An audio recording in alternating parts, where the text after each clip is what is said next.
there is hardly any teaching on how husbands and wives should behave with each other. கணவனும் மனைவியும் ஒருவருக்கொருவர் எப்படி நடந்து கொள்ள வேண்டும் என்பதை குறித்த போதனையை நாம் பழைய ஏற்பாட்டிலே அதிகமாக பார்க்க முடியாது. The Old Testament law in Exodus and Leviticus, Numbers, யாத்திராகமம், லேவியராகமம், என்னாகமம் போன்ற பழைய ஏற்பாட்டில் உள்ள பிரமாணங்கள் teaching on being strict with your children and teaching them. பிள்ளைகளிடத்திலே நீங்கள் கண்டிப்புள்ளவர்களாக இருக்க வேண்டும், பிள்ளைகளுக்கு நீங்கள் போதிக்க வேண்டும் என்கிறதான போதனை அதிகமாக காணப்படுகிறது. In Proverbs also there is a lot of teaching on how to bring up your children. நீதிமொழிகள் என்ற புத்தகத்திலேயும் பிள்ளைகளை எப்படி வளர்க்க வேண்டும் என்கிற போதனைகள் அதிகம் காணப்படுகிறது. But there is very little or no teaching in the Old Testament on husband-wife relationships. ஆனால் கணவன் மனைவி இவருடைய உறவை குறித்ததான போதனையை நாம் பழைய ஏற்பாட்டிலே பார்க்க முடியாது. And the reason is it was not possible without the Holy Spirit to be able to have a good husband-wife relationship. நல்ல கணவன் மனைவி உறவை பரிசுத்த ஆவியானவருடைய அபிஷேகம் இல்லாமல் அந்த உறவை வைத்துக்கொள்ள முடியாது என்பதுதான் அதனுடைய காரணம். Even among non-Christians, they have a lot of interest in disciplining their children and bringing them up properly. கிறிஸ்தவர் அல்லாதவர்களுடைய குடும்பங்களிலேயும் கூட பிள்ளைகளை ஒழுக்கப்படுத்தி அவர்களை நன்னெறியிலே வளர்ப்பது என்பதற்கு அதிக முக்கியத்துவம் தருகிறார்கள். But there's very little instruction even in non-Christian religions on husband-wife relationship. ஆனால் கிறிஸ்தவர் அல்லாத பிற மதங்களிலேயும் கணவன் மனைவி உறவுகளை குறித்ததான பந்தங்களை குறித்ததான போதனைகள் அதிகமாக காணப்படுவதில்லை. In the Old Testament, God even permitted a man to divorce his wife if he was not happy with her. பழைய ஏற்பாட்டு காலத்திலே ஒரு கணவன் தன்னுடைய மனைவியிடத்திலே சந்தோஷமாக இல்லை என்று சொன்னால் அவளை தள்ளிவிடுவதற்கும் கூட அனுமதி கொடுக்கப்பட்டது. He didn't command that. அதை அவர் கட்டளையாக அறிவிக்கவில்லை. But he said, if you do it, okay, let her go, but give her a certificate of divorce. அவளை தள்ளிவிட வேண்டுமானால் சரி செய்யுங்கள், ஆனால் தள்ளுதற் சீட்டை நீங்கள் கண்டிப்பாக கொடுத்து விடுங்கள் என்று சொல்லப்பட்டிருக்கிறது. And we may ask why. ஏன் என நாம் கேட்கலாம். God hates divorce. தேவன் தள்ளிவிடுதலை அல்லது விவாகரத்தை வெறுக்கிறார். We read that in Malachi chapter 2. அதை நாம் மல்கியா தீர்க்கதரிசன புத்தகம் 2ஆம் அதிகாரத்திலே வாசிக்கிறோம். He hates divorce. Our தள்ளிவிடுதலை வெறுக்கிறவர். But he permitted it in the Old Testament. ஆனாலும் பழைய உடன்படிக்கையில் பழைய ஏற்பாட்டு காலத்திலே அதை அனுமதித்தார். Malachi 2:16. Malchijah 2:16. God says, I hate divorce. மல்கியா 2:16 நாம் வாசிக்கிறோம், தள்ளிவிடுதலை நான் வெறுக்கிறேன். But yet he permitted it. ஆனாலும் அதை அவர் அனுமதித்தார். In the Old Testament, God permitted many things which he did not fully like. பழைய ஏற்பாட்டு காலத்திலே தேவன் அதிகமாக விரும்பாவிட்டாலும் சில காரியங்களை அவர் அனுமதித்தார். He allowed Abraham to have many women as his partners. Abraham தன்னுடைய வாழ்க்கை துணையாக அநேக ஸ்திரீகளை வைத்துக் கொள்வதற்கு தேவன் அனுமதித்தார். And David also had many wives. தாவீதுக்கும் அநேக மனைவிகள் இருந்தார்கள். It was not God's perfect will. அது தேவனுடைய பூர்ணமான சித்தம் அல்ல. God's perfect will was Adam, one man, one woman. தேவனுடைய பரிபூர்ணமான சித்தம் ஆதாம் என்கிற ஒரு மனிதனுக்கு ஒரு மனுஷி, அவ்வளவுதான். But David had at least 7 wives. ஆனால் தாவீதுக்கு குறைந்தபட்சம் 7 மனைவிகளாக இருந்தார்கள். And God permitted it. தேவன் அதை அனுமதித்தார். And when the Pharisees asked Jesus why God permitted it, ஏன் தேவன் இதை அனுமதித்தார் என்று பரிசேயர்கள் ஆண்டவரிடத்தில் கேட்கும் பொழுது Jesus replies in Matthew 19. மத்தேயு 19ஆம் அதிகாரத்தில் இயேசு இவ்வண்ணமாக பதில் கொடுக்கிறார்.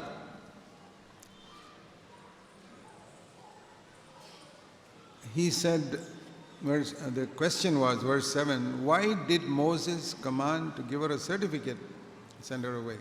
மத்தேயு 19:7 அந்த கேள்வியை பரிசேயர்கள் கேட்கிறார்கள். அப்படியானால் தள்ளுதற் சீட்டை கொடுத்து அவளை தள்ளிவிடலாம் என்று மோசே ஏன் கட்டளையிட்டார் என்றார்கள்.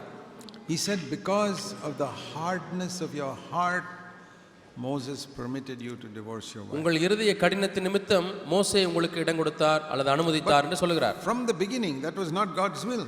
ஆனால் ஆதி முதலாய் அது தேவனுடைய சித்தமாக இருக்கவில்லை. So you cannot divorce your wife. It says it's adultery if you do it, verse 9.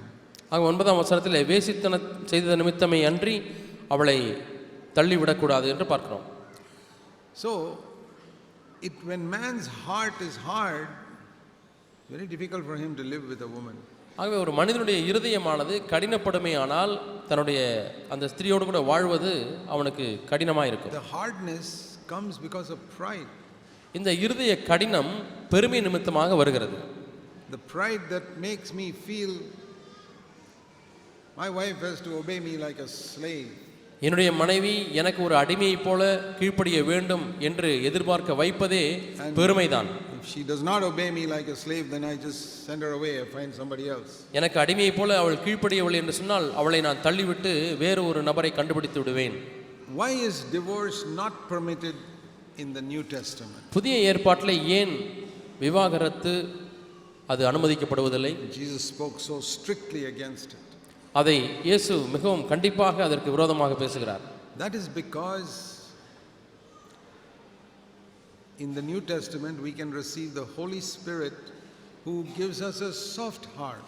அது ஏன் என்று சொன்னால் புதிய ஏற்பாட்டு காலத்திலே நமக்கு ஒரு மெதுவான இருதயம், ஒரு சதையான இருதயத்தை கொடுக்கக்கூடிய பரிசுத்த ஆவியானவர் இருக்கிறார்.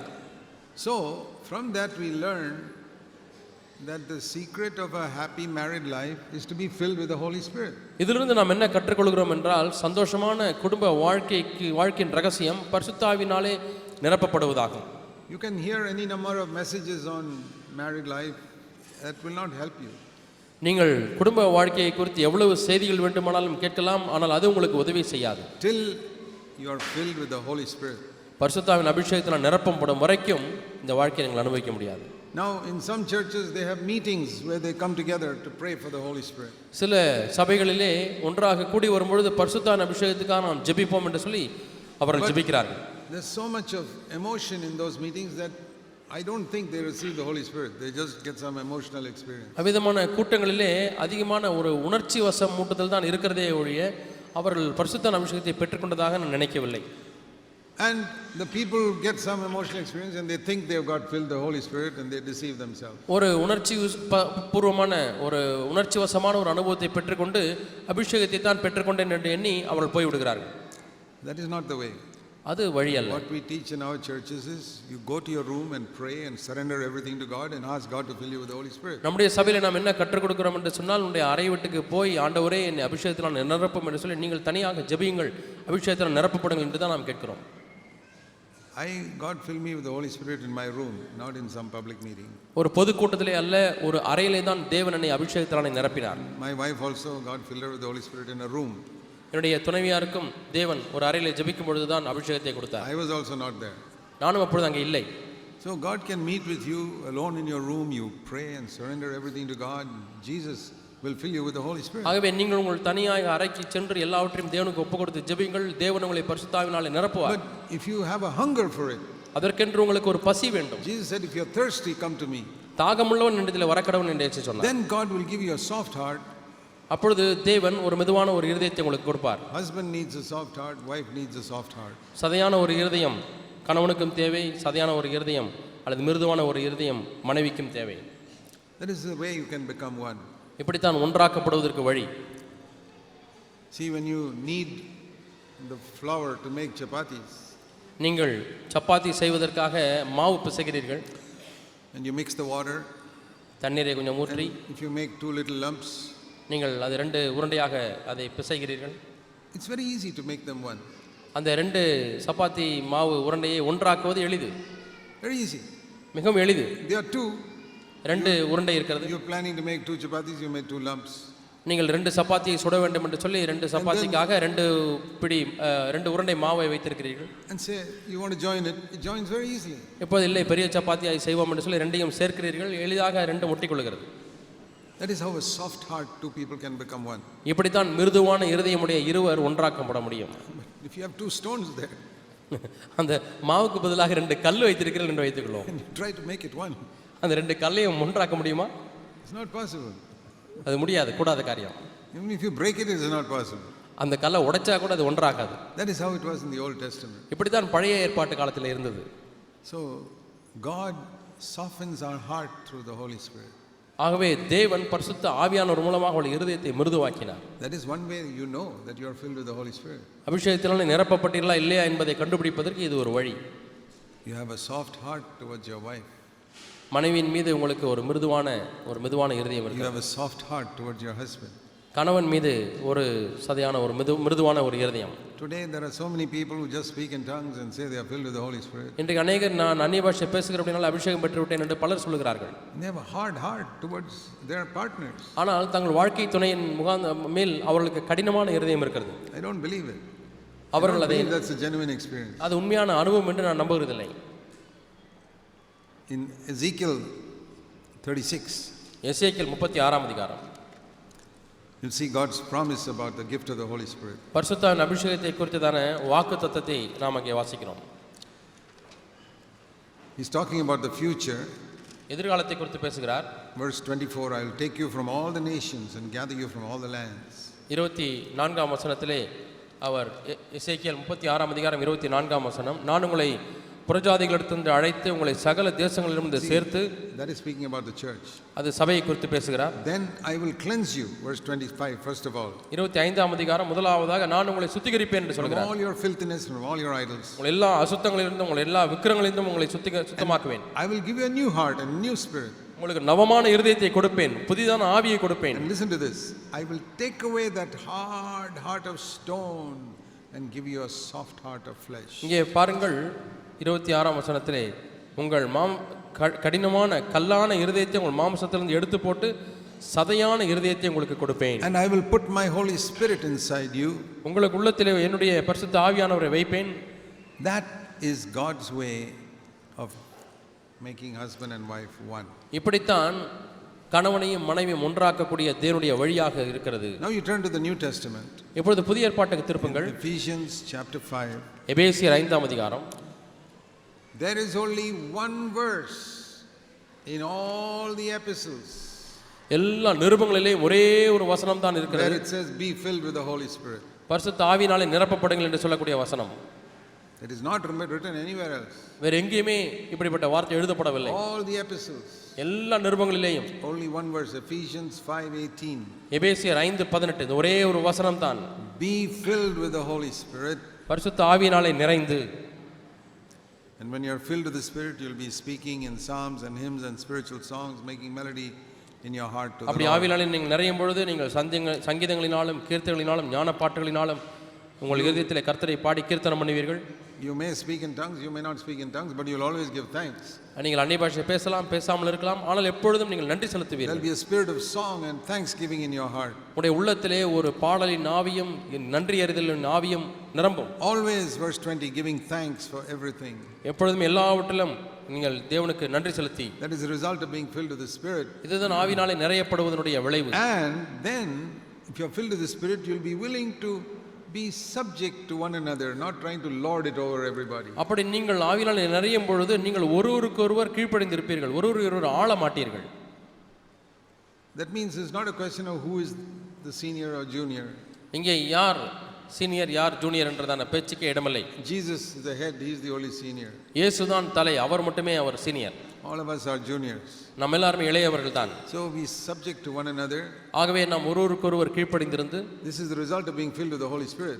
இது பரிசுத்த ஆவியானவருடைய நிறைவினால் வரக்கூடிய விளைவு. And then verse 22, wives will be subject to their husbands. அதற்கு பிறகு 22ஆம் வசனத்திலே பார்க்கிறோம், மனைவிகள் கர்த்தருக்கு கீழ்ப்படிகிறது போல மனைவிக்கு புருஷருக்கு கீழ்ப்படிந்திருப்பார்கள். And the husband will be the head of the church like the head of a body.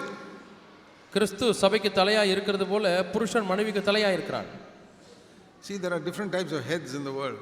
இந்த உலகத்திலே பல தரப்பட்ட தலைகள் இருக்கிறது. Head of government. அரசாங்கத்தினுடைய தலை. Tamil Nadu head of government, India head of government. Tamil Nadu அரசிற்கு ஒரு தலைவர் இருக்கிறார், இந்திய அரசாங்கத்திற்கு ஒரு தலைவர். Prime minister. பிரதம மந்திரி. Or in an army, the general is the head of the army. அல்லது ராணுவத்திலே அந்த ராணுவத்தினுடைய தலைவர் அவர் army general. That is one type of head. இது ஒரு விதமான தலைமைத்துவம். Where he just gives orders and everybody has got to obey. அங்கே அவர் கட்டளை பிறப்பிக்கிறார், எல்லாரும் கீழ்ப்படிவது. That is not the type of head that the husband must be. ஒரு புருஷன் இப்படிப்பட்ட தலைமைத்துவத்தில் இருக்கக்கூடாது. Where you just give orders and the wife has just got to obey. அவர் கட்டளை பிறப்பிக்கிறார், மனைவி அப்படியே கீழ்ப்படிய வேண்டும் என்றல்ல. That is like being head of the government. அது அரசாங்கத்தினுடைய தலைமைத்துவம். But there is another head which is spoken here, the head of the body. இங்கே சரீரத்திற்கு தலை என்று பார்க்கிறோம். And the head of this is another head, the head of the body. இது இந்த சரீரத்திற்கு இது ஒரு தலை.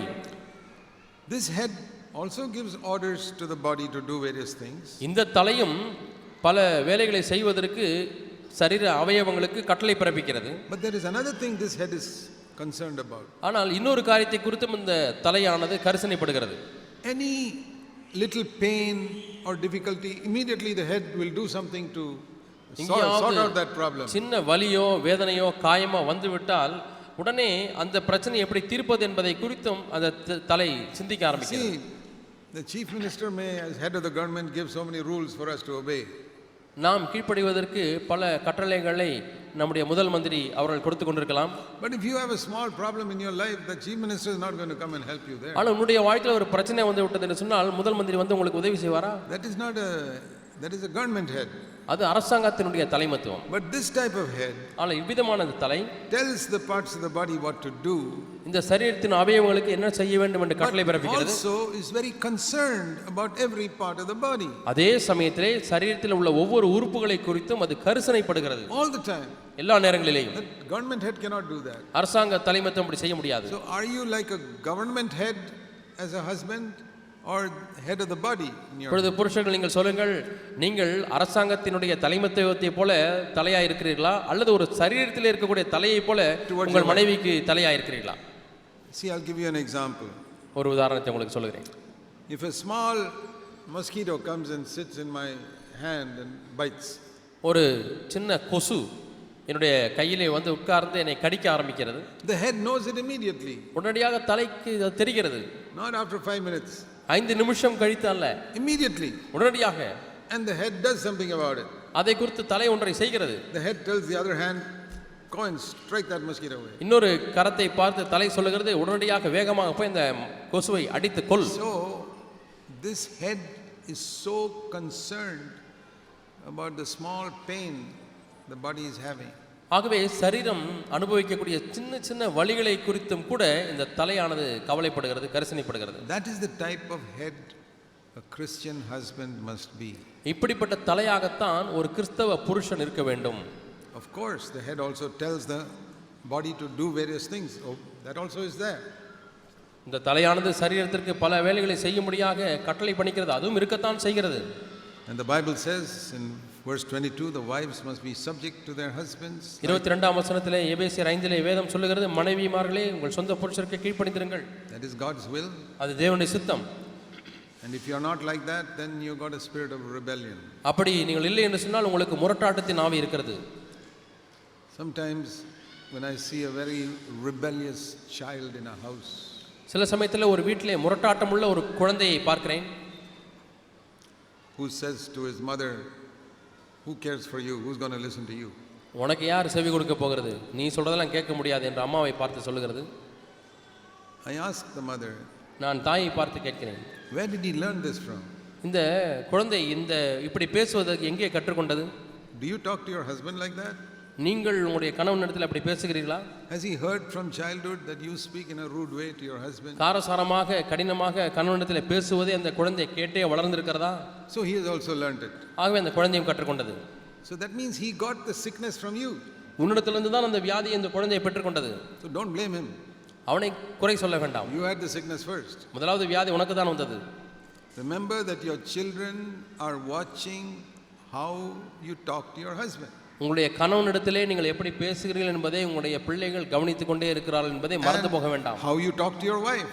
நீங்கள் உங்களுடைய மனைவியிடத்திலே எப்படி பேசுகிறீர்கள் என்பதையும் பிள்ளைகள் கவனித்துக் கொண்டிருக்கிறார்கள். So as Christians we have to be very careful in our home that we don't become a bad example to our children. ஆகவே கிறிஸ்துவுக்குள்ளாய் இருக்கக்கூடிய நாம் நம்முடைய குடும்பத்திலே நம்முடைய பிள்ளைகளுக்கு தவறான முன்னுதாரணமாய் மாறிவிடக் கூடாது என்பதிலே நாம் கவனமாக இருக்க வேண்டும். Not only the children.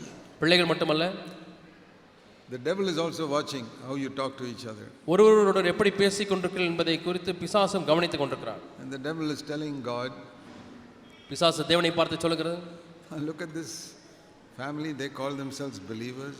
இந்த குடும்பத்தை பார்த்தீரா ஆண்டவரே, இவர்கள் தங்களை விசுவாசிகள் என்று சொல்லிக் கொள்கிறார்கள். But see how they talk to each other. ஒருவருக்கொருவர் எப்படி பேசுகிறார் என்று பாரும். Isn't it good if God can see some homes here and there in Tamil Nadu where the husband and wife speak to each other very graciously? இங்கேயும் அங்கேயுமாக தமிழ்நாட்டிலே கணவன் மனைவியை பார்த்து அவர்கள் கிருபை பொருந்தின வார்த்தைகளை ஒருவருக்கு பேசிக் கொள்கிறதை ஆண்டவர் பார்ப்பது நல்லதல்லவா?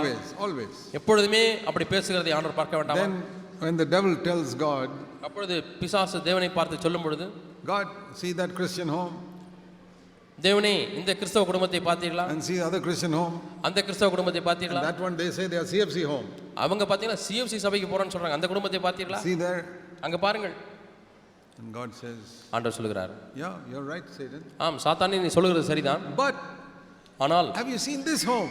இந்த குடும்பத்தை பார்த்தாயா, And this one. பார்த்தீர்களா, இந்த குடும்பத்தை பார்த்தீர்களா? See, God must be able to point out at least a few homes to the devil, and even if so many are living in a very foolish way, here are some God-fearing husband and wife. தேவன் சாத்தானை பார்த்து பல குடும்பங்கள் தேவனற்ற விதத்திலே வாழ்ந்து கொண்டிருந்தாலும் இங்கே தேவனுக்கு பயப்படக்கூடிய குடும்பங்கள் இங்கே இருக்கிறது அங்கே இருக்கிறது என்று சுட்டி காட்டக்கூடிய குடும்பங்களாய் நாம் இருக்கிறோமா? I never get tired of pointing out what we read in the book of Job chapter 1. யோபு 1ஆம் அதிகாரத்திலே நாம் வாசிக்கிறோமே, அதை நான் சுட்டி காண்பிப்பதிலே ஒரு காலம் நான் ஓய்வதே இல்லை. I keep on quoting it. நான் அதை அடிக்கோடிட்டு சொல்லிக்கொண்டே இருப்பேன். I'll tell you why. ஏனென்று நான் சொல்லுகிறேன், Because that challenged my own life many times. பல சமயங்களிலே இது என்னுடைய வாழ்க்கைக்கு சவாலாக இருந்திருக்கிறது. The devil is standing before God, and God says, verse 8, have you considered my servant Job? என்னுடைய தாசனாகிய யோபின் மேல் கவனம் வைத்தாயோ என்று யோபு 1ஆம் அதிகாரம் 8ஆம் வசனத்திலே கர்த்தர் சாத்தானை பார்த்து சொல்கிறார். He's asking him, have you carefully looked at my servant Job? நீ கவனமாக அவனை உற்று நோக்கினாயா என்னுடைய தாசனாகிய யோபுவை என்று கேட்கிறார். Have you carefully looked at his life? அவனுடைய வாழ்க்கையை கவனமாய் நீ உற்று பார்த்தாயா? Have you carefully looked how he lives with his wife, how he brings up his children? தன்னுடைய மனைவியோடு கூட எப்படி வாழ்கிறார் என்றும் தன்னுடைய பிள்ளைகளை எப்படி வளர்க்கிறார் என்றும் நீ கவனித்து பார்த்தாயா? And how he is such an upright man. எவ்வளவு நேர்மையான ஒரு மனிதர். He fears me so much, God says. தேவன் சொல்லுகிறார், எனக்கு அவ்வளவு பயப்படக்கூடிய மனிதனாய் இருக்கிறார். Turns away from evil. பொல்லாப்பை விட்டு விலகுகிறவனாய் இருக்கிறார். Job 1 verse 8. யோபு 1:8. So I read that many years ago. பல ஆண்டுகளுக்கு முன்பதாக இந்த வசனத்தை நான் வாசித்தேன். So I know that in heaven God and Satan are watching people on the earth. ஆகவே பரத்திலிருந்து தேவனும் சாத்தானும் பூமியில் உள்ள மக்களை கவனித்துக் கொண்டே இருக்கிறார்கள். And not only that, verse 7 it says Satan is roaming around on the earth looking at people. அது மட்டுமல்ல 7ஆம் வசனத்திலே பார்க்கிறோம், ஜனங்களை பார்க்க சாத்தான் பூமியிலே உலாவிக் கொண்டே இருக்கிறான்.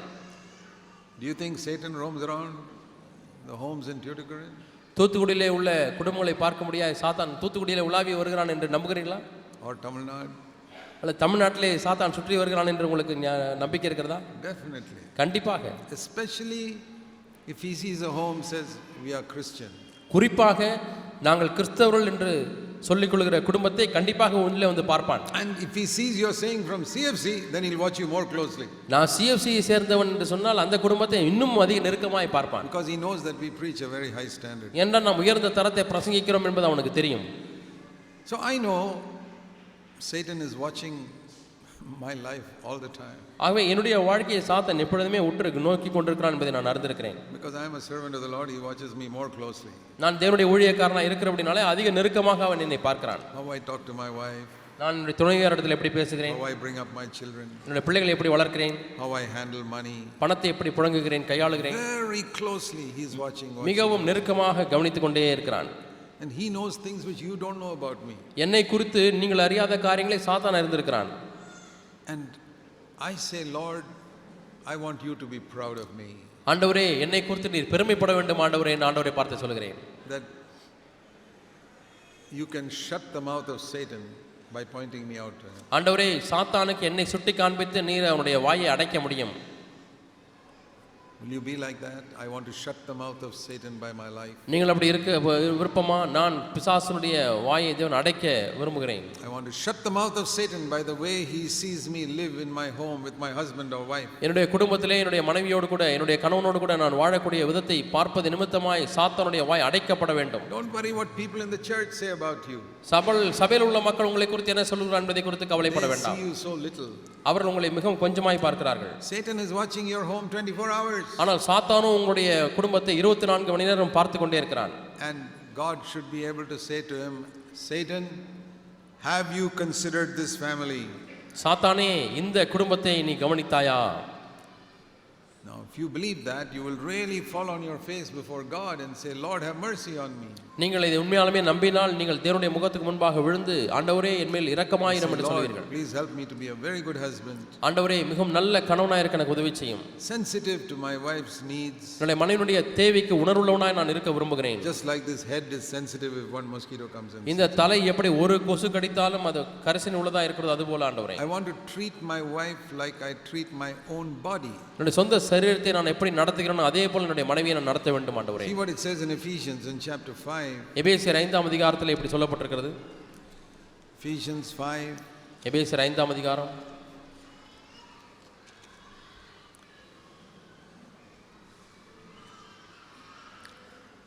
verse 28 and 29. 28 29 வசனங்கள். Please read. எபேசியர் 5:28-29. அப்படியே புருஷர்களும் தங்கள் மனைவிகளை தங்கள் சொந்த சரீரங்களாக பாவித்து அவர்களில் அன்பு கூற வேண்டும். தன் மனைவியில் அன்பு கூறுகிறவன் தன்னில் தான் அன்பு கூறுகிறான். தன் சொந்த மாம்சத்தை பகைத்தவன் ஒருவனும் இல்லையே. கர்த்தர் சபையை போஷித்து காப்பாற்றுகிறது போல ஒவ்வொருவனும் தன் மாம்சத்தை போஷித்து காப்பாற்றுகிறான். This is an amazing verse. வியக்கத்தக்கதான வசனம். Verse 28. 28ஆம் வசனம். How we love our own body. எந்த அளவுக்காய் நம்முடைய சொந்த சரீரத்தை நாம் நேசிக்கிறோம். Some little pain or hurt, we immediately do something. சின்ன ஒரு காயமோ வலியோ உடனே நாம் ஏதாவது ஒன்றை செய்கிறோம். How we make sure that the body is hungry, we feed it. நம்முடைய சரீரம் பசித்தால் நாம் உடனே நாம் போஷிக்கிறோம். We men care for our bodies so much. ஆண்களாக இருக்கக்கூடிய நாம், புருஷர்களாக இருக்கக்கூடிய நாம் நம்முடைய சரீரத்தை அவ்வளவாய் கவனிக்கிறோம். When the body is tired, சரீரமானது சோர்ந்து போகும் பொழுது now you must sleep. நான் இப்பொழுது தூங்க போக வேண்டும். Imagine treating your wife like this. இது போன்று உங்களுடைய மனைவியை நடத்துவதை நீங்கள் கற்பனை செய்து பாருங்கள். To treat your wife just like you treat your body. உங்களுடைய சரீரத்தை எப்படி நீங்கள் நடத்துவீர்களோ அதே போல் உங்களுடைய மனைவியை நீங்கள் நடத்துங்கள். It is a very high standard. இது மிகவும் உயர்ந்த ஒரு தரம். I'm not saying that any of us have reached there. நம்மில் யாருமே அந்த இடத்தை அடைந்து விட்டோம் என்று நான் சொல்லுவதே இல்லை. I have not reached there. நான் அங்கே அடையவில்லை. But I'm trying ஆனால் நான் முயற்சி செய்கிறேன். to become more and more like this standard. அந்த தரத்திற்கு ஒப்பாக மாறுவதற்கு நான் இன்னுமாய் பிரயாசப்பட்டு கொண்டே இருக்கிறேன். Don't get discouraged if you don't reach there in 1 or 2 years. 1-2 ஆண்டுகளிலே அந்த இடத்தை நீங்கள் அடையாவிட்டால் நீங்கள் சோர்ந்து போக வேண்டாம். Start on that journey. ஆனால் இந்த பிரயாணத்தை நீங்கள் ஆரம்பியுங்கள். Lord, I want to treat my wife like it says in verse 28, like I treat my body. ஆண்டவரே, என்னுடைய சொந்த சரீரத்தை நான் எப்படி நடத்துகிறேனோ அதே போல நான் என்னுடைய துணைவியாரை நடத்த வேண்டும் ஆண்டவரே. What does it say, I am the head of the house if I don't care for the body? நான் சரீரத்திற்காய் கரிசனைப்படவில்லை என்றால் நான் சரீரத்துக்கு தலை என்று சொல்வதில் என்ன பிரயோஜனம்? So that is very, very important. ஆகவே இது மிகவும் முக்கியம். Now I'm not going to say too much about the wives because my wife will tell them what to do. மனைவிமார்களுக்கு அதிகமாக நான் சொல்ல போவதில்லை, உங்களுக்கு சொல்வதற்கு என்னுடைய துணைவியார் இருக்கிறார்கள். But this is very, very important. ஆகவே இது மிகவும் முக்கியமானது. That the testimony of a family is very important to God. தேவனுக்கு ஒரு குடும்பத்தினுடைய சாட்சி மிகவும் முக்கியம். And then I want to say another thing here. இன்னொரு காரியத்தை உங்களுக்கு சொல்ல விரும்புகிறேன். Verse 31. 31ஆம் வசனம். A man must leave his father and mother and cleave to his wife. இது நிமித்தம் மனுஷன் தன் தகப்பனையும் தன் தாயையும் விட்டு தன் மனைவியுடன் இசைந்து இருவரும் ஒரே மாம்சமாய் இருப்பார்கள். What does it mean to leave your father and mother? தகப்பனையும் தாயும் விட்டு என்று சொன்னால் அதனுடைய அர்த்தம் என்ன? If they are old, does it mean you don't care for them and say, no, I don't care for you, I've got to be with my wife? என்னுடைய மனைவியோடு கூட நான் இருக்க வேண்டும், ஆகவே வயதான பொழுது உங்களை நான் கவனிக்க மாட்டேன் என்று சொல்லுவதா? No, that is not the meaning. இல்ல, அது அதனுடைய பொருள் அல்ல. The meaning is that from childhood we are attached to our parents. சிறு பிராயம் முதல் நம்முடைய பெற்றோரோடு கூட நாம் ஈர்க்கப்பட்டிருக்கிறோம், இசைந்திருக்கிறோம். We grew up with them, அவர்களோடு கூட வளர்ந்தோம், we loved them, they நாம் did அவர்களை so much for நேசித்தோம், us. அவர் நமக்காக பல காரியங்களை செய்திருக்கிறார்கள். Now when you get married, இப்பொழுது உங்களுக்கு திருமணமாகும் பொழுது we have to cut off that in terms of attachment.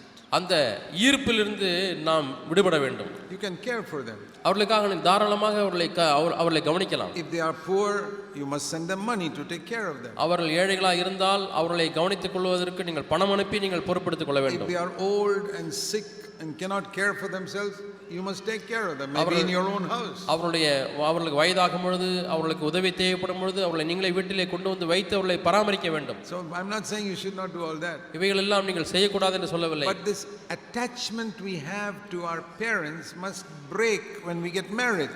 ஆனால் திருமணமான உடனே பெற்றோரோடு கூட இருக்கக்கூடிய அந்த பந்தம் துண்டிக்கப்பட வேண்டும். The meaning is அதனுடைய பொருள் என்னவென்றால் that now onwards your decisions for your family must be between you and your wife. இப்பொழுதிலிருந்து நீங்கள் எடுக்கக்கூடிய தீர்மானம் நீங்களும் உங்களுடைய மனைவியும் சேர்ந்து கலந்து ஆலோசித்து தான் முடிவெடுக்க வேண்டும். You can consult your parents. பெற்றோர்களை தாராளமாக கலந்து ஆலோசிக்கலாம். You can consult your wife's parents. உங்களுடைய மனைவியினுடைய பெற்றோரையும் கலந்து ஆலோசிக்கலாம். You can consult your elder brother. உங்களுடைய மூப்பரை கலந்து ஆலோசிக்கலாம். You can consult other godly brothers. மற்ற தேவபக்தியுள்ள சகோதரர்களை கலந்து ஆலோசிக்கலாம். But the final decision you and your wife must take. ஆனால் கடைசி தீர்மானம் முடிவு என்பது நீங்களும் உங்களுடைய மனைவியும் சேர்ந்து தான் எடுக்க வேண்டும். Like where you're going, what house you're going to move into.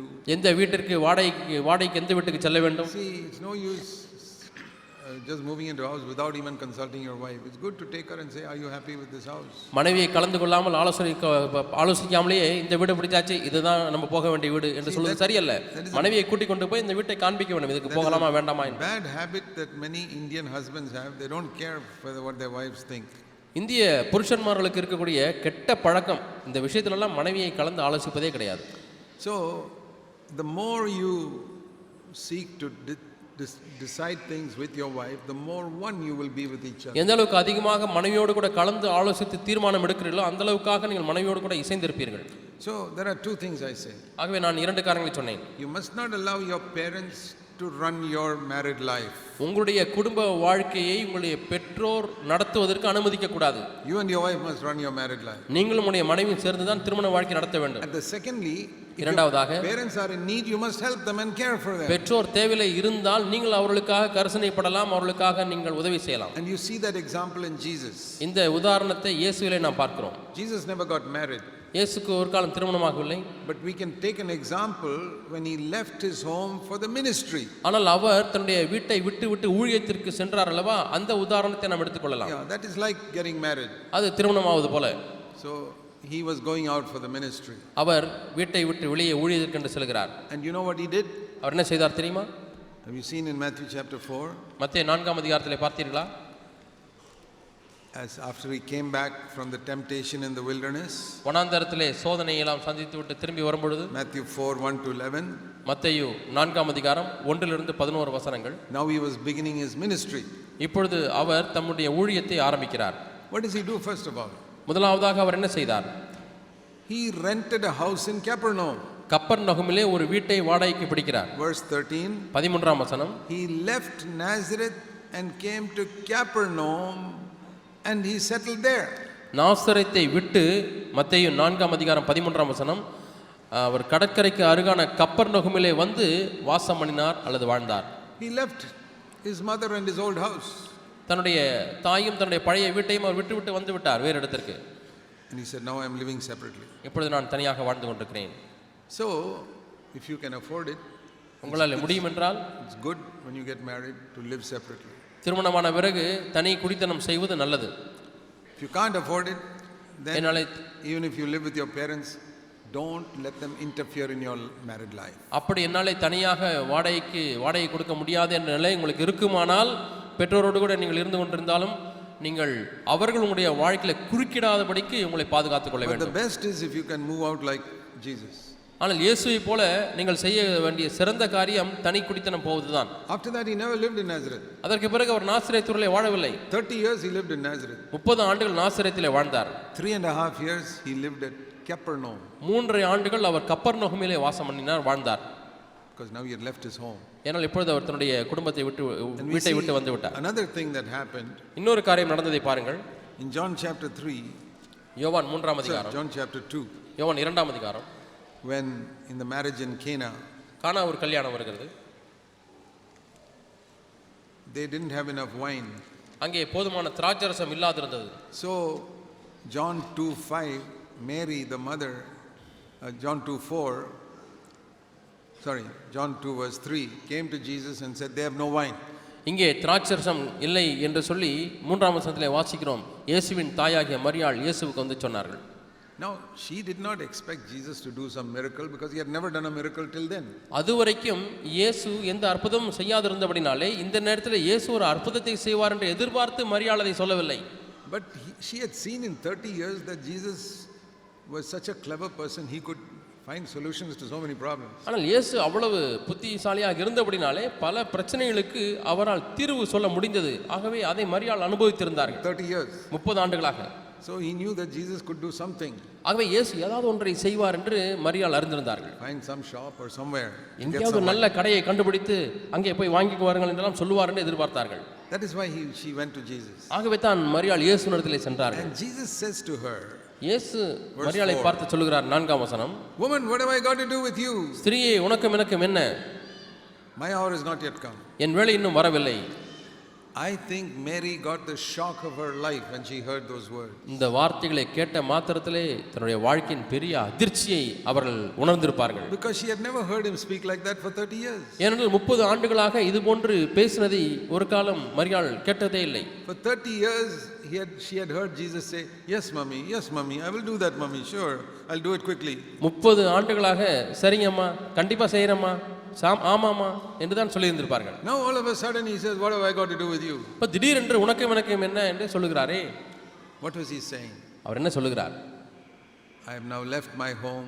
நான் இப்பொழுது என்னுடைய வீட்டை விட்டு விட்டேன். My dear mother, don't try to interfere in my ministry now. அருமையான தாயே, என்னுடைய ஊழியத்திலே நீங்கள் இப்பொழுது குறுக்கிட வேண்டாம். That is what every married person must say to their parents. இதைத்தான் திருமணமான ஒவ்வொரு நபரும் தன்னுடைய பெற்றோருக்கு சொல்ல வேண்டும். Speak respectfully. மரியாதையாக சொல்லுங்கள். Say we love you very much. Thank you for all that you did for us. உங்களை நாங்கள் அதிகமாக நேசிக்கிறோம். நீங்கள் எங்களுக்காக செய்த எல்லாவற்றுக்காகவும் நன்றி என்று சொல்லுங்கள். Now we are a new family. Please allow us to take our own decisions. இப்பொழுது நாங்கள் புது குடும்பமாக வந்திருக்கிறோம். எங்களுடைய தீர்மானங்களை நாங்களே எடுத்துக்கொள்ள எங்களுக்கு அனுமதியுங்கள். Then we see another thing at the cross when Jesus was dying. இப்பொழுது இயேசு மரிக்கும் பொழுது சிலுவையில் இன்னொரு காரியத்தை நாம் பார்க்கிறோம். John 19, யோவான் 19ஆம் அதிகாரம் in verse 26 and 27. 26 27 வசனங்கள். When Jesus is hanging on the cross, இயேசு சிலுவையில் தொங்கிக் கொண்டிருக்கும் பொழுது he sees his poor mother standing there. தன்னுடைய ஏழை தாய் அங்கே நின்று கொண்டிருக்கிறதை பார்க்கிறார்கள். And he sees John. யோவானையும் பார்க்கிறார். And he tells John, யோவானை பார்த்து சொல்கிறார், he tells his mother, woman, that is your son now. தன்னுடைய தாயை பார்த்து சொல்கிறார், அதோ உன் மகன்.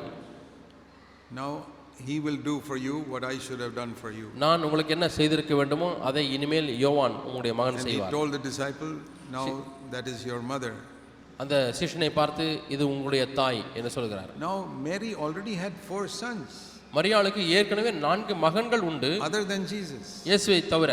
But they were not believers. அவர்கள் விசுவாசிகள் அல்ல. Mother was a believer. ஆனால் தாய் விசுவாசியாக இருந்தார். The 4 sons and 2 daughters were not believers. அந்த 4 மகன்களும் 2 மகள்களும் அவர்கள் விசுவாசிகளாக இல்லை. John was Mary's sister's son. யோவான் மரியாளுடைய சகோதரியின் மகன். John's mother's name was Salome. யோவானுடைய தாயின் பெயர் Salome. So Jesus told John, you take care of my mother. ஆகவே இயேசு யோவானை பார்த்து நீர் என்னுடைய தாயை பொறுப்படுத்திக் கொள்ளும் என்று சொல்கிறார். ஏன்? Because he was the only believer in the home. அந்த குடும்பத்தில் அவர் மட்டுமே விசுவாசியாக இருந்தார். இயேசு mother was the only believer. தாயும் விசுவாசியாக இருந்தார்கள். And the other children were not believers. மற்ற பிள்ளைகள் யாருமே விசுவாசிகளாக இல்லை.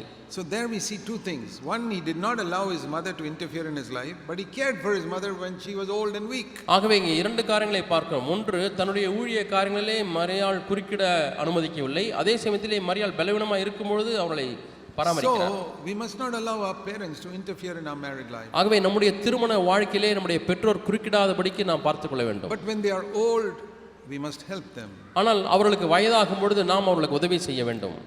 Maybe they need financial help. They cared for you financially when you were helpless. நீங்கள் உதவியற்றவர்களாக இருக்கும் பொழுது உங்களை பொருளாதார விதத்தில் உதவி செய்தார்கள். ஆகவே அவர்களுக்கு பொருளாதார உதவி தேவைப்படும் பொழுது உதவி செய்ய வேண்டும். So you can provide for them. ஆகவே நீங்கள் அவர்களுக்காக நீங்கள் அனுப்பலாம். Husband's parents or wife's parents. அது கணவனுடைய பெற்றோராக இருந்தாலும் சரி, மனைவியுடைய பெற்றோராக இருந்தாலும் சரி. Sometimes a wife can be very stubborn and say to her husband, I don't want you to send any money to your father. சில சமயத்திலே மனைவி புரிந்து கொள்ளாமல் கணவனை பார்த்து உங்க அப்பா அம்மா வீட்டுக்கு பணமே அனுப்பக்கூடாது என்று கண்டிப்பாய் சொல்லிவிடலாம். Because it is not her father, she will say like that. அவளுடைய பெற்றோரா இல்லாதபடினாலே அப்படி சொல்லலாம். So sometimes husbands ask me, சில சமயத்திலே கணவன்மார்கள் இடத்திலே கேட்கிறார்கள், brother, what shall I do? சகோதரரே, நான் இப்படிப்பட்ட சூழ்நிலை என்ன செய்வது? My father is poor. என்னுடைய அப்பா ஏழையாக He இருக்கிறார். spent so much money educating me. என்னை படிப்பதற்கு எவ்வளவு பணத்தை செலவு செய்திருக்கிறார். I should send him some money now. நான் இப்பொழுது கொஞ்சம் பணம் அனுப்ப வேண்டும். But my wife says, don't send it. ஆனால் அனுப்பக்கூடாது என்று என்னுடைய மனைவி சொல்கிறார்கள். So what shall I do? நான் என்ன செய்வது? I say, Jesus said, don't let your left hand know what your right hand is doing. உன்னுடைய வலது கை செய்வதை கொடுப்பதை உன்னுடைய இடது கை அறியாது இருக்க கடவுது என்று இயேசு சொன்னார். So your wife is your left hand. Don't let her know what your right hand is doing. அவங்களுடைய மனைவி இடது கையா இருக்கிறார்கள், வலது கை இடது கொடுக்கிறது இடது கை அறியாது இருக்க கடவுது. You just give it quietly and don't tell anybody about it. அமைதியாக கொடுத்து விடுங்கள், யாருக்கும் அதை குறித்து சொல்ல வேண்டாம். So there is a solution to every problem in the Bible. ஆகவே எல்லா பிரச்சனைகளுக்கும் வேதத்தில் தீர்வு காணப்படுகிறது. So we must care for our aged parents. ஆகவே நம்முடைய வயது சென்ற பெற்றோர்களை நாம் கவனிக்க வேண்டும். That is the balance you see in the life of Jesus. இதைத்தான் இயேசுனுடைய வாழ்க்கையில ஒரு சமநிலையாக இதை பார்க்கிறோம். So please remember these simple principles. ஆகவே இந்த எளிய கோட்பாடுகளை நினைவிலே வைத்துக் கொள்ளுங்கள். Okay. I just want to give some practical tips regarding a wife's role in the home. ஒரு மனைவி குடும்பத்திலே செய்ய வேண்டிய பொறுப்புகளை குறித்து சில நடைமுறை துணுக்குகளை கொடுக்க விரும்புகிறேன்.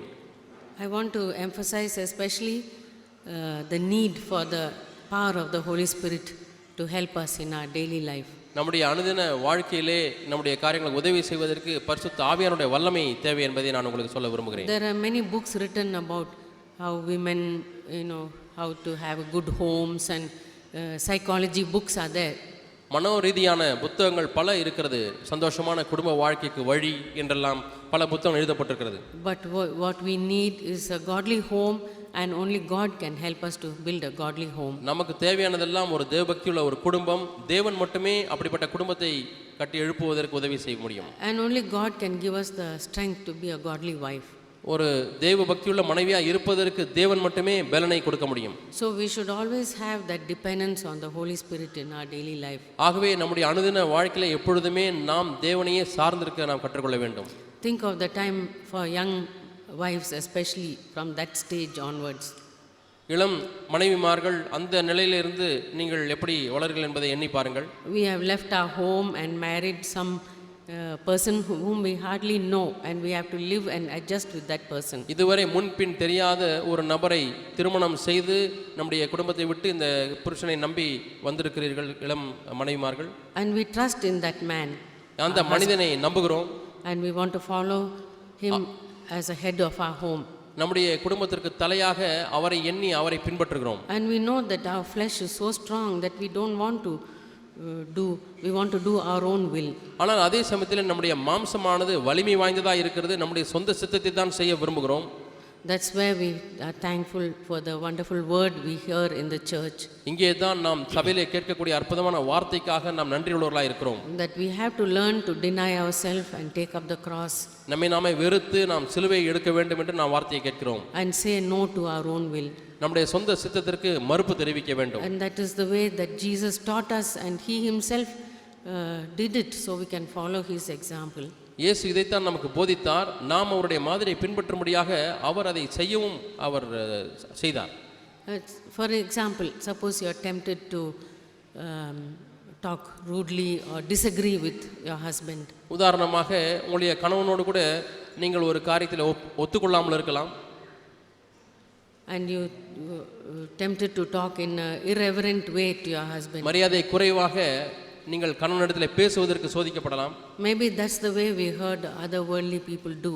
ஒருவேளை மற்ற உலக மக்கள் இப்படித்தான் பேசுவதை நாம் காதால் கேட்டிருக்கிறோம். Then we know the word of God teaches us that we have to take a different and respectful attitude to our husband. தேவனுடைய வார்த்தையானது நாம் வித்தியாசமான ஒரு நிலைப்பாட்டை எடுக்க வேண்டும். கணவனிடத்திலே நாம் மரியாதையாய் கண்ணியமாய் பேச வேண்டும் என்று வேதம் சொல்கிறது. Thank God for the word which tells us to take up the cross and be respectful, not only to husband, to all people. கணவனிடத்திலே மட்டுமல்ல மற்ற எல்லாரிடத்திலேயும் கூட நாம் கண்ணியமாய் நடந்து கொள்ள வேண்டும், நாம் சிலுவை எடுக்க வேண்டும் என்று தேவனுடைய வார்த்தை சொல்லுகிறதற்காக நன்றி. Respectful to our husband's parents.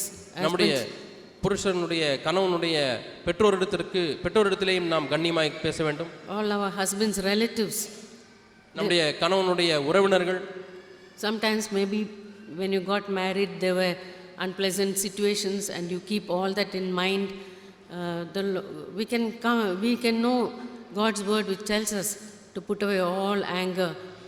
சகல நாம் கடந்த நாட்களிலே நடந்த சில கசப்பான சம்பவங்களை மனதிலே தேக்கி வைத்து நாம் ஒரு குறிப்பிட்ட விதத்திலே நாம் கோபப்பட்டு பேசுவதற்கு சோதிக்கப்படலாம். அப்பொழுது வேதம் சொல்லுகிறது சகல விதமான கோபமும் உங்களை விட்டு நீங்க கடவுது என்று. In all those areas we can see God's word guiding us.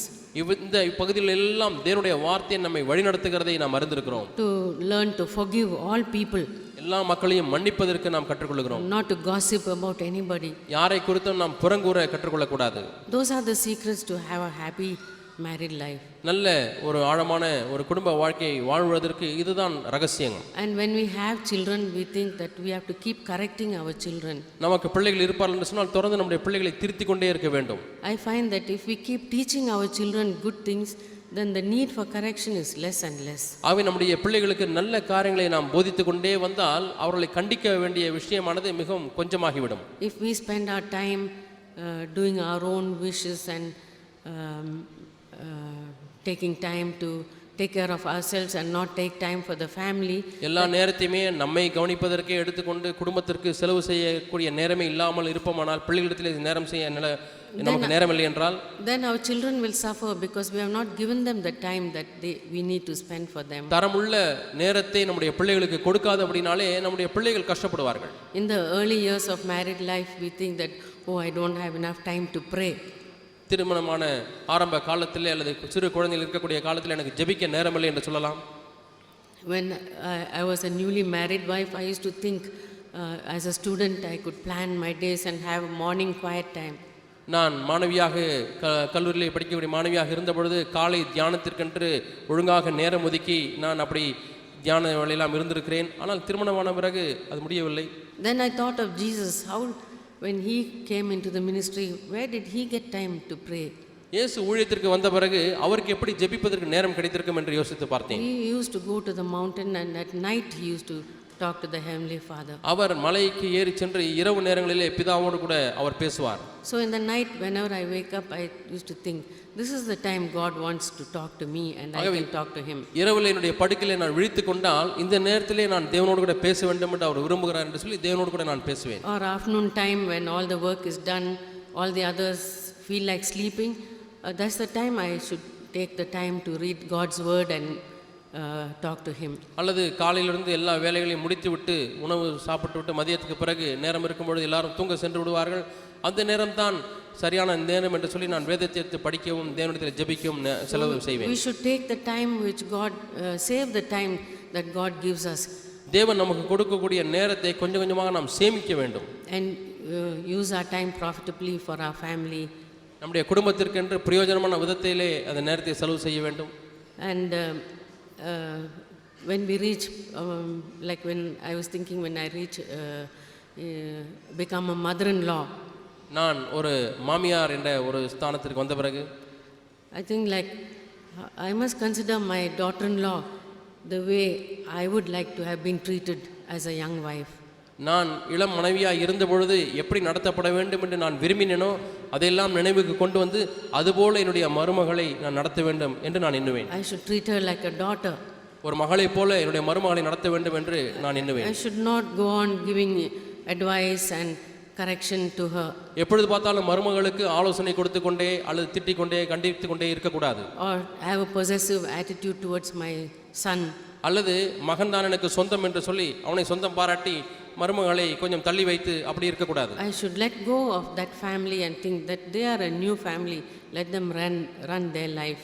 இது ஒரு புது குடும்பம், அவர்கள் தங்களுடைய வாழ்க்கையை நடத்தட்டும் என்று சொல்லி நான் அவர்களுக்கு அப்படி விட்டு விடுவேன். And if we are wise like that, our daughters-in-law will become our friends for our whole life. இப்படி நாம் ஞானமுள்ள மாமியாராக இருந்தால் நம்முடைய மருமக்கள்மார்கள் நம்மோடு கூட ஒரு சிநேகிதியை போல பழக ஆரம்பித்து விடுவார்கள். And those of you who are daughters-in-law, you can think of it like this also. இங்கே மருமகளாக உட்கார்ந்திருக்கிறவர்கள் நீங்கள் இப்படி உங்களை எண்ணி பார்க்கலாம். One day I'll be helpless and I'll need somebody to take care of me. ஒரு நாளிலே என்னை பராமரிப்பதற்கு யாராவது ஒருவர் தேவைப்படுவார்கள். And I should not treat my mother-in-law badly, because somebody will treat me badly when I reach இப்பொழுது that stage. என்னுடைய மாமியாரை நான் மோசமாக நடத்தினேன் என்று சொன்னால் நாளைக்கு எனக்கு வயதாகும் பொழுது அவர்களைப் போல நான் மாறும்பொழுது என்னை 4 பேர் என்னை தவறாக நடத்துவார்கள். Think of your mother-in-law's needs, practical needs, and get things for her. இப்பொழுது மாமியாருடைய நடைமுறை தேவைகள் எல்லாம் எண்ணி பார்த்து அதை நீங்கள் வாங்கி கொடுக்கலாம், அந்த தேவைகளை சந்திக்கலாம். You may think I must get one saree for my mother. You may think I can get a saree for my mother. என்னுடைய தாயினுடைய பக்கமாய் நான் இருந்து விடலாமே என்று சொல்லி நீங்கள் எண்ணலாம். Saree. என்னுடைய ஒரு புடவை வாங்கி கொடுக்கலாம் என்று எண்ணி பார்க்கலாம். Or anything for your mother. அல்லது உங்களுடைய தாய்க்கு எது வேண்டுமானாலும் நீங்கள் வாங்கி கொடுக்கலாம். At the same time think, okay, let me get the same thing for my mother-in-law also. இதே போல என்னுடைய மாமியாரையும் நான் எண்ணி பார்க்கட்டும், அவர்களுக்கும் ஒரு saree வாங்கி கொடுக்கட்டும், அல்லது அவர்களுக்கு தேவைக்கு ஏதாவது ஒன்றை வாங்கி கொடுக்கட்டும் என்று எண்ணலாம். Treat your mother-in-law as you would treat your own mother. உங்களுடைய சொந்த தாயை எப்படி நீங்கள் நடத்துவீர்களோ அதுபோல உங்களுடைய மாமியாரையும் நீங்கள் நடத்துவதற்கு முயற்சி செய்யுங்கள். And sometimes some mothers and mothers-in-law say things which they don't really mean. சில சமயத்திலே மாமியார் சில காரியங்களை சொல்லுவார்கள், அதை பொருள்படுத்தி சொல்ல மாட்டார்கள். Don't take it seriously. அதை மிகவும் நீங்கள் சீரியஸாக எடுத்துக்கொள்ள வேண்டாம். Just think that it is not coming from their heart. அவருடைய உள்ளத்தின் ஆழத்திலிருந்து இந்த வார்த்தைகள் வரவில்லை என்று நீங்கள் எண்ணிக்கொள்ளுங்கள். Don't take offense for any small word that somebody speaks to you. யாராவது உங்களிடத்திலே பேசின வார்த்தைகளுக்காக நீங்கள் மனம் புண்பட வேண்டாம். Don't think of words like that and analyze the words which others have talked to you. மற்றவர்கள் உங்களிடத்திலே பேசின வார்த்தைகள் எல்லாம் எடுத்து அதிலே ஒரு ஆராய்ச்சி செய்து ஓஹோ இப்படி எல்லாம் இருக்கிறதா என்றெல்லாம் நீங்கள் கணக்கு போட வேண்டாம். And even if your husband says something to you, don't take it in a serious way, take it in a light way. அதே போல ஒரு கணவனும் ஏதாவது சொல்லிவிட்டால் அதை நீங்கள் சீரியஸாக எடுத்துக்கொள்ள வேண்டாம், அதை எளிதாக எடுக்க பழகுங்கள். When our parents corrected us, we took it in a nice way. Take it like that when our husband correct us. நம்முடைய பெற்றோர் சொல்லும் பொழுது நாம் எளிதாக எடுத்துக்கொள்கிறோமே, அதே போல கணவன் சொல்லும் பொழுதும் அதை எளிதாக நாம் எடுத்துக்கொள்வோம்.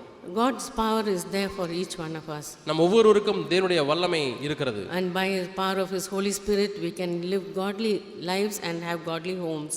பரிசுத்த ஆவியானுடைய வல்லமையின் மூலமாக நாம் தேவபக்தியுள்ள வாழ்க்கையை வாழ முடியும், தேவபக்தியுள்ள குடும்பத்தை நாம் கட்டி எழுப்ப முடியும். And when we have brought up our children well, that for the glory of God, we can present them to the Lord and say, Lord, these children whom you given me, I brought them up for you, and offer them to the Lord. நம்முடைய பிள்ளைகளை நாம் தேவபக்தியிலே வளர்க்கும் பொழுது நாம் வளர்த்து ஒரு நாளிலே ஆண்டவரே நீர் எனக்கு கொடுத்த பிள்ளைகள் அவர்களை உம்முடைய வழியிலே வளர்த்திருக்கிறேன் என்று சொல்லி நாம் அவர்களை தேவனுக்கு என்று அர்ப்பணிக்க முடியும். That's the best offering we can give to the Lord. நாம் தேவனுக்கு கொடுக்கக்கூடிய சிறந்த காணிக்கை அதுவாகத்தான் இருக்கும். I was thinking when Brother Santosh Matthew's daughter passed away 2 years back. 2 ஆண்டுகளுக்கு முன்பதாக கோட்டையத்திலே உள்ளதான சகோதரர் சந்தோஷ் மேத்யூ அவருடைய மகள் 2 ஆண்டுகள் முன்பாக இறந்த பொழுது, She was such a godly girl that I would have been proud to have a daughter like that. 14 வயதிலே அந்த சந்தோஷனுடைய மகள் இறந்து விட்டார்கள். நல்ல தேவபக்தியுள்ள ஒரு மகளாக இருந்தார்கள். அப்படிப்பட்ட மகளை நான் வைத்திருப்பதற்கு பெருமைப்பட்டிருப்பேன். Now if nowadays to bring a girl, a teenager, and to see the way that girl lived and dressed is an example to everyone. அந்த 15 பருவத்திலே டீனேஜிலே அந்த பெண் ஆடை அணிகிற விதமும் ஞானத்தோடு இருக்கக்கூடிய விதமும் தேவபக்தியில் இருக்கக்கூடிய விதமும் அநேகருக்கு மாதிரியாக இருந்திருக்கிறது. And how she served the church. சபைக்கு சேவை செய்ததும் பணிவிடை செய்ததும். And we as parents, we have a responsibility to bring our sons and daughters for the glory of God. பெற்றோராக இருக்கக்கூடிய நமக்கு நம்முடைய பிள்ளைகள் நம்முடைய மகள்களையும் இப்படியா வளர்ப்பதற்கு உரிய பொறுப்பு நமக்கு இருக்கிறது. If we have failed, we can ask the Lord to forgive us and help us to do things better. இந்த விஷயத்திலே நாம் தவறி இருப்போம் என்று சொன்னால் ஆண்டவரே என்னை மன்னித்து விடும் என்று சொல்லி ஆண்டவரிடத்தில் மன்னிப்பை கேட்கலாம். இனிமேல் ஆண்டவரே நான் மேன்மையான விதத்திலே செய்ய விரும்புகிறேன் என்று சொல்லலாம். And God will help us to correct and to bring our children in godly ways. நம்மை நாமே சீர்திருத்திக் கொண்டு நம்முடைய தேவபக்தியிலே வளர்த்துவதற்கு கண்டிப்பாக தேவன் நமக்கு உதவி செய்வார். In all the Christian churches, they talk about giving an offering to the Lord. எல்லா கிறிஸ்தவ சபைகளிலும் தேவனுக்கென்று காணிக்கை கொடுப்பதை குறித்து பேசுகிறார்கள். You must give money to the Lord. நீங்கள் பணத்தை தேவனுக்கு காணிக்கையாக கொடுக்க வேண்டும். I'll tell you what God wants from us. தேவன் நம்மிடத்திலிருந்து எதை எதிர்பார்க்கிறார் என்று நான் உங்களுக்கு சொல்லுகிறேன். First of all, our body. முதலாவதாக நம்முடைய சரீரம். We must give our tongues, our eyes. நம்முடைய நாவு, நம்முடைய கண்கள். That is the offering God wants, not your money.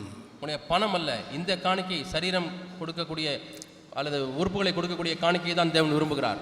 Money is, to conduct conferences like this, we need money, so we put money in the offering box. இது போன்ற conference கூட்டங்களை நடத்துவதற்கு நமக்கு பணம் தேவைப்படுகிறது. ஆகவே காணிக்கை பெட்டியில் நாம் பணத்தை போடுகிறோம். So that we can help poor people who don't have money. ஆகவே பணம் இல்லாத ஏழை மக்களுக்கு நாம் உதவி செய்கிறோம். But God doesn't want any money. He is crores, he is God. Why does he want your money? தேவனுக்கு பணம் தேவையில்லை, அவருக்கு கோடி கோடியாக இருக்கிறது. ஏன் அவருக்கு உங்கள் பணம் தேவை? But he wants your body. ஆனால் உங்களுடைய சரீரமும் அவருக்கு தேவை. And secondly, இரண்டாவதாக he wants your children. உங்களுடைய பிள்ளைகள் அவருக்கு தேவை. You must present your children, like we heard, as an offering to God. நாம் கேட்டது போல உங்களுடைய பிள்ளைகளை காணிக்கையாக தேவனுக்கு படைக்க வேண்டும்.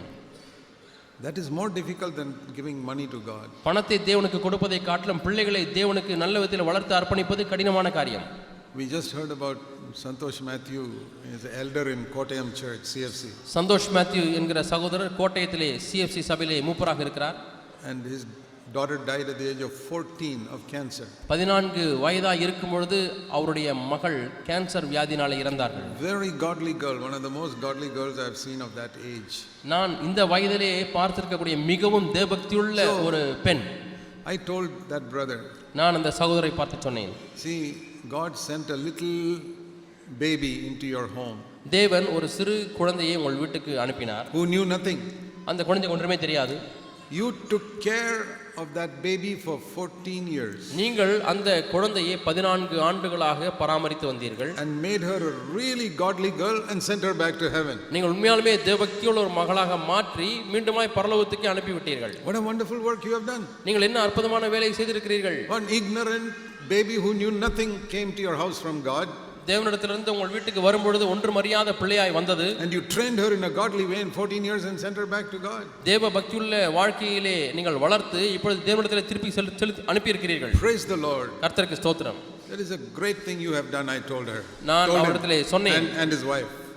நான் சந்தோஷ் சகோதரருக்கும் அவருடைய துணைவியாருக்கும் நான் சொன்னது இதுதான், நீங்கள் பெரிய வேலை செய்திருக்கிறீர்கள். God has sent little babies who know nothing into your home and my home. ஒன்றுமே அறியாத சிறு குழந்தைகளை உங்களுடைய குடும்பத்திற்கும் என்னுடைய குடும்பத்திற்கும் தேவன் அனுப்புகிறார். We must train them and send them out into the world to be witnesses for Christ. அவர்களுக்கு நாம் பயிற்சி கொடுத்து இந்த உலகத்திலே அவர்கள் தேவனுக்கு சாட்சியாக இருக்கும்படியாக அனுப்ப வேண்டும். That is the offering we teach in this church, not money. இந்த சபையிலே நாம் சொல்லி கொடுக்கக்கூடிய காணிக்கை இதுதான், பணம் அல்ல. We say God doesn't want your money. தேவனுக்கு உங்கள் பணம் தேவையில்லை. Give money for the conference expenses, but God doesn't want your money. இந்த கான்ஃபரன்ஸ் போன்ற இந்த செலவினங்களுக்கு உங்கள் பணத்தை கொடுங்கள், ஆனால் தேவனுக்கு உங்கள் பணம் தேவையில்லை. We who preach also don't want any money. பிரசங்கிக்கிறவருக்கும் பணம் தேவையில்லை. And God doesn't want your money. தேவனுக்கு உங்கள் பணம் தேவையில்லை. But present your body, ஆனால் உங்கள் சரீரத்தை அர்ப்பணியுங்கள். your tongue, உங்களுடைய நாவு, and your children. உங்களுடைய பிள்ளைகள்.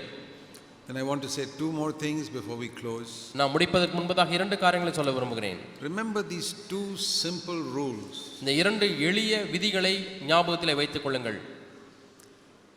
Treat other people the way you want to be treated yourself by others. மற்றவர்கள் உங்களை எப்படி நடத்த வேண்டும் என்று விரும்புகிறீர்களோ அதே போல நீங்கள் மற்றவர்களை நடத்துங்கள். Do you want your wife to speak respectfully to you? You speak respectfully to your wife. உங்களுடைய மனைவி உங்களிடத்திலே மரியாதையாக கண்ணியமாக பேச வேண்டும் என்று விரும்புகிறீர்களா? நீங்களும் அதே போல மரியாதையாக கண்ணியமாய் பேசுங்கள். Speak respectfully to your parents. உங்களுடைய பெற்றோரிடத்திலே நீங்கள் மரியாதையாய் மதிப்பாய் பேசுங்கள். Father-in-law, mother-in-law. மாமனாராக இருந்தாலும் சரி, மாமியாராக இருந்தாலும் சரி. Do you like somebody speaking rudely and shouting at you? உங்களை பார்த்து காரசாரமாக கடினமாக யாராவது பேச வேண்டும் என்று விரும்புகிறீர்களா? No, none of us like that. ஒரு காலம் அப்படி விரும்ப மாட்டீர்கள். Treat other people the way you want to be treated yourself. நீங்கள் எப்படி நடத்தப்பட வேண்டும் என்று விரும்புகிறீர்களோ அதே போல நீங்கள் மற்றவர்களை நடத்துங்கள். Speak to others the same way you like other people to speak to you. மற்றவர்களிடத்தில் எப்படி பேச வேண்டும் என்று விரும்புகிறீர்களோ அதே போல மற்றவர்களிடத்தில் நீங்கள் பேசுங்கள். Be good to others just like you want other people to be good to you. மற்றவர்கள் உங்களிடத்தில் எப்படி நல்லவர்களாக இருக்க வேண்டும் என்று விரும்புவீர்களோ அதே போல நீங்கள் மற்றவர்களுக்கு நல்லவர்களாக இருங்கள். That is rule number 1. இதுதான் விதி 1. Number 2. இரண்டாவது பிரமாணம். Treat others the way God has treated you. தேவன் உங்களை எப்படி நடத்தி இருக்கிறாரோ அதே போல நீங்கள் மற்றவர்களை நடத்துங்கள். Has God forgiven you தேவன் உங்களை everything you did? நீங்கள் செய்த ஒவ்வொரு காரியத்தையும் தேவன் மன்னித்திருக்கிறாரா? Forgive other people everything they did. அவர்கள் உங்களுக்கு செய்த காரியங்களை மன்னித்து விடுங்கள். Does God say, I'll forgive you everything, but one thing you did I will never forgive? உன்னை நான் மன்னித்து விடுவேன், ஆனால் நீ செய்த ஒரே ஒரு காரியத்தை மட்டும் நான் மன்னிக்க மாட்டேன் என்று ஆண்டவர் சொல்கிறாரா? That is sometimes how people talk to others. சில சமயத்திலே மக்கள் அப்படிதான் மற்றவர்களிடத்தில் பேசுகிறார்கள். Everything I'll forgive, but this one thing you did I'll never நீங்க forgive. செஞ்ச எல்லாத்தையும் மறந்துடுவேன், அந்த ஒரு காரியத்தை மட்டும் நான் மறக்க மாட்டேன். Supposing God spoke to you like that, இது போல தேவன் உங்களிடத்திலே பேசியிருந்தால் you will go to hell. நீங்கள் நரகத்துக்கு போவீர்கள். One sin is enough to send you to hell. உங்களை நரகத்துக்கு அனுப்புவதற்கு ஒரே ஒரு பாவம் போதும். Think of how God has treated you. தேவன் உங்களை எப்படி நடத்தியிருக்கிறார் என்று எண்ணி பாருங்கள். Treat other people like that. மற்றவர்களையும் அதே போல நடத்துங்கள். God is good to you, be good to others. தேவன் உங்களுக்கு நல்லவராக இருக்கிறார், நீங்களும் மற்றவர்களுக்கு நல்லவராக இருங்கள். Do you have some servant working in your house? உங்கள் வீட்டிலே வேலைக்காரி வேலை செய்து கொண்டிருக்கிறார்களா? How should you treat her? நீங்கள் அந்த வேலைக்காரி எப்படி நடத்த வேண்டும்? I'll tell you. நான் சொல்கிறேன். The way God has treated you. தேவன் உங்களை எப்படி நடத்தினாரோ அதே போல. Goodness. நல்ல நன்மையான விதத்திலே. So you follow these rules. ஆகவே இந்த விதிகளை பின்பற்றுங்கள். Treat others the way you want to be treated. நீங்கள் எப்படி நடத்தப்பட வேண்டும் அதே போல மற்றவர்களை நடத்துங்கள். And treat others the way God has treated you. தேவன் உங்களை எப்படி நடத்தினார் அதே போல மற்றவர்களை நடத்துங்கள். Same way in the family and relatives and everybody. குடும்ப வாழ்க்கையானாலும் உறவினர் மத்தியில் ஆனாலும் மற்றவர்கள் ஆனாலும் இதே காரியம் தான். Let's pray. நாம் ஜெபிப்போம். Heavenly Father, பரலோக பிதாவே, help us to have godly homes தேவபக்தியுள்ள குடும்பத்தை ஆண்டவரே கட்ட உதவி செய்யும். and to bring up godly children. தேவபக்தியுள்ள பிள்ளைகளை வளர்க்க உதவி செய்யும். We pray in Jesus' name. இயேசுவின் நாமத்தில் ஜெபிக்கிறோம் பிதாவே. Amen.